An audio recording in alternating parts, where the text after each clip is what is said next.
Buen día, mi nombre es César Cabrera, soy estudiante del tercer semestre de la carrera de Ciencias Políticas y Administración Pública y este video corresponde a la actividad número 2 del tema 4, que es sobre algunos comentarios sobre el documental Wikirebels. Entonces a continuación voy a hacer algunas reflexiones al respecto. Bueno, cita el dicho popular que la información es poder, o que la información es el cuarto poder. Y probablemente en nuestros tiempos estas frases tengan una relevancia esencial en la vida de las personas y para el funcionamiento del mundo entero. La información es crucial para la toma de decisiones más informada a todos los niveles sociales, desde lo individual, pensando por ejemplo en qué comprar en el supermercado con base en la información de los precios y el presupuesto, claro, hasta las decisiones de producción en los pequeños o en los grandes negocios o en las industrias como tal, y hasta las decisiones de política pública por parte de los gobiernos, o incluso decisiones de política regional encabezadas por organismos internacionales como la ONU, la OCDE, etcétera, en donde se afecta una gran extensión del mundo. Sea cual sea el caso, contar con información es fundamental para todo ello. Ahora bien, es verdad que cierta información es resguardada celosamente por gobiernos o por altas autoridades directivas, que por su importancia estratégica resulta conveniente no difundirla. De hecho, en los gobiernos es muy común el concepto de información clasificada o los famosos secretos de Estado, pero no por ello deja de ser de interés público y que su conocimiento puede tener un alto impacto social y en otras esferas probablemente. En el documental Wikirebels se nos muestra parte de la historia del surgimiento de la organización Wikileaks, quienes han llevado a cabo las mayores revelaciones de información clasificada de la historia, así es como se entiende hasta nuestros días. Por ahí del 2006, Julian Assange, que es un programador, un periodista y activista de Internet, fundó el sitio o la organización wikileaks.org con el propósito de enfrentar la censura de los gobiernos, permitiendo a cualquier persona reportar abusos de poder. Después de mucha polémica, probablemente la clave del éxito de Wikileaks sea su base o que esté basada en la libertad de expresión y su independencia económica y además de la aceptación social que tuvo, porque además estaba desvinculada de intereses particulares como tal.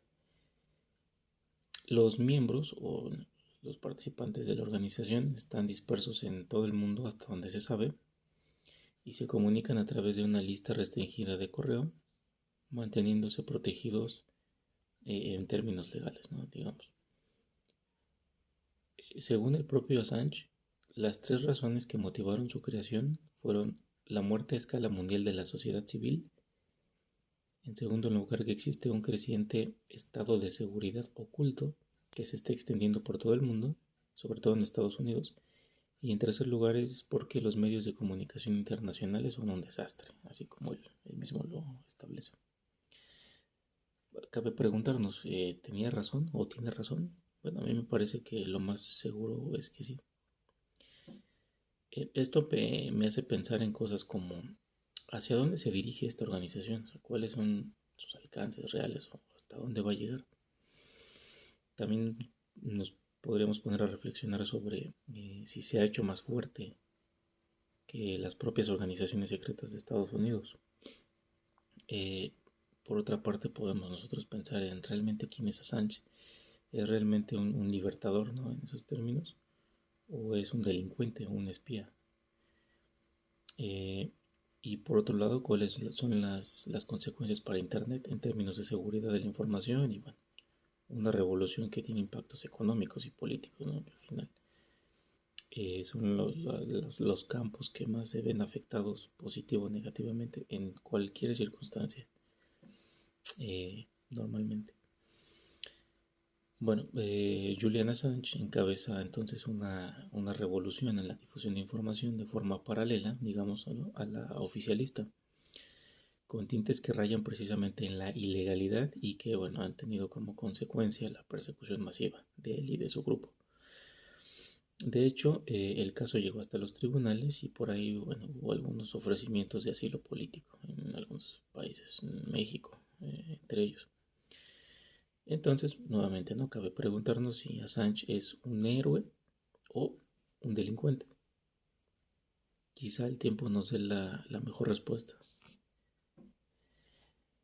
Bueno, hay muchísimos casos en la historia de filtración de información sensible, básicamente en el último siglo, pero seguramente en la historia podemos encontrar muchísimos casos más.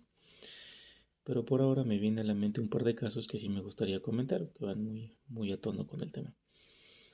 En primer lugar fue el caso histórico que se conoció como Watergate, que orilló al presidente Richard Nixon a renunciar a la presidencia de Estados Unidos por ahí de la década de los años 70 del siglo pasado. A raíz de un robo de documentos en el edificio Watergate, de ahí el nombre, en donde se descubrió una gran variedad de actividades ilegales en las que estuvieron involucradas personalidades del gobierno estadounidense, presidido por Nixon, desde luego. Estas actividades incluían el acoso a sus opositores y a personas consideradas como sospechosos por el régimen.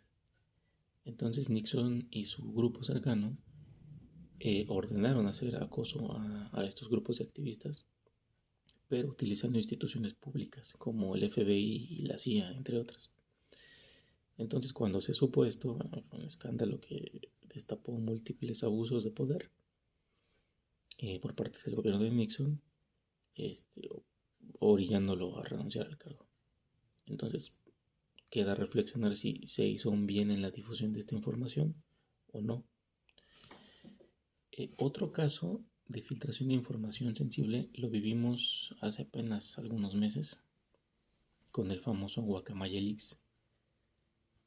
Hasta donde se sabe, Guacamaya es una organización internacional de hackers que ha publicado informes anónimos y documentos filtrados con contenido sensible en materia de interés público.